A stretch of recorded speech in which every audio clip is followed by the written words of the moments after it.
পশ্চিমাদের কাছে পদ্মা সেতু, তারপর আপনাদের মেট্রো রেল, গার্মেন্টস সেক্টর, এগুলো কোনো উন্নয়নের রোল মডেল না।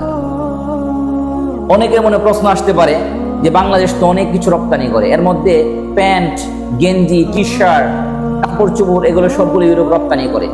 একটা ছোট্ট একটা জিনিস চিন্তা করেন, এটা তো সাধারণ মানুষের কমন সেন্সে ধরা দরকার যে আমেরিকা সারা পৃথিবী শাসন করে, পারমাণবিক বোমা তৈরি করতে পারে, অ্যাটম বোমা তৈরি করতে পারে, বিমান তৈরি করতে পারে, অত্যাধুনিক ফাইটার জেট তৈরি করতে পারে, মিসাইল তৈরি করতে পারে, ওরা একটা সামান্য পেন তৈরি করতে পারে না, একটা গেঞ্জি তৈরি করতে পারে না? তাহলে এরা বাংলাদেশ থেকে নেই কেন? বাংলাদেশের মানুষ এই টি শার্ট, গেঞ্জি তাদের কাছে চড়া মূল্যে বিক্রি করতে পারে কেন? কারণ বাংলাদেশের শ্রমিক সবচাইতে কম দামে পাওয়া যায়। একজন গার্মেন্টস শ্রমিক সারাদিন কাজ করে, 8 ঘন্টা 9 ঘন্টা ডিউটি